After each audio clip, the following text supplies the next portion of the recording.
ever find yourself in the Middle East battling Saracens in the mid-13th century, then you'll probably be wearing one of these. This is known as a chapelle de fer, which just is Old French for iron hat. Although the earlier style didn't have the faceplate, there was just this top part, often with the nose guard, and then the faceplate got added later. And certainly most pictures I've seen of chaps fighting in these, they're in the Middle East fighting Saracens. Now the first thing I discover upon putting this on my head is that I can hear myself really amazingly well, though I suspect you can hear me considerably less well. An awful lot of my voice is just going straight into this faceplate and not in the direction that I would prefer it. I can see you pretty well. The amount of vision that's blocked by these eye slits is not too bad. I can see straight ahead fine. Up is definitely, I can only see up at about that sort of angle, so that's definitely restricted a little bit. Left and right, pretty good actually. That's about as far as my eye swivels anyway. And with a tiny turn of the head, I can see 180 degrees. That'll do me. It's down that I have a problem with. But this eye slit is quite tall, so I can see ahead of me and down reasonably well. I can see forwards and down at that angle. So if I'm running across broken ground, I can see what's coming up and can probably dodge things that way. When I'm running up a flight of stairs at home, I don't actually look at where I'm putting my feet. I look a couple of steps ahead. So I think that's probably all right. Now this style went out of favour. And possibly that's because it's got a flat top. Now a blow, of course, hitting there, which would be quite a common blow, would be hitting the very strong part of the helmet, but one right on top is hitting a weaker part of the helmet, and even if the helmet doesn't give, your neck might give. That blow is going straight down on top of your head, and it's not glancing off, and that could stun you, break your neck. This flat-topped style didn't last for very long, but it lasted a couple of generations, so it couldn't have been completely rubbish. A little bit later on, you get bigger helmets like this. Now this is actually pretty much the same thing, but the faceplate now gets extended right the way around the back. And this would be worn over the top, like the last one, of a padded coif and a mail coif as well. And now, I feel considerably less comfortable in this helmet.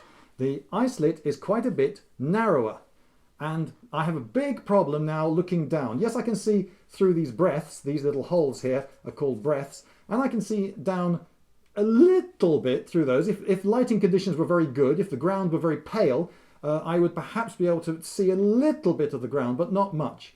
And one of the most deadly blows to aim against me would be starting low and coming up, which is a very popular type of blow. And under the best of circumstances, that sort of blow is rather difficult to parry. And if you can't see it because your downward vision is really hampered, then it's going to be very difficult indeed. Again, you'll notice flat top, so it has the same problem as the last helmet, which perhaps explains why this was superseded by this style, which is pretty much the same, but it's got the sugarloaf top, this pointed arched top, very similar to the Norman helmet.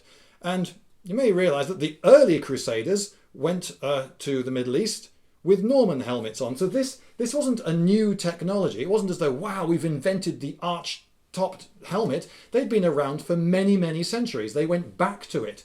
So the flat-topped helmet, it seems, was a temporary experiment. Why did they ever try it in the first place? I don't know. The experiment lasted a fair while, so it couldn't have been an absolute failure, but they went back to this shape, which causes blows to glance off as opposed to break your neck, which proved a lot more popular. I should really be wearing, here it is, a padded coif underneath this so that it fits a little bit better. And I mucked that up. There we go. And now I am really hampered in the hearing department. I'm certainly hearing myself loud and clear. I don't know how well you can hear me. I'm limited in how much I can look up because this touches the back of my neck. And of course, if I were wearing more padding and armour here, it would be even more limited. So I can't even tilt my head to look up. To look up now, I really have to sort of lean back with my whole self. It's quite a heavy and awkward helmet, and well, it's not greatly popular with me. It doesn't ring for any length of time. If I hit it, you can hear it go ding for about 1 second, something like that. It doesn't ring like a bell because it's got my head stuffed in it. Again, the breaths give me some vision down, but almost none. I would not like to fight in this for any length of time. But then again, if I were wearing a coif underneath, I could ditch it, and there's another video in that.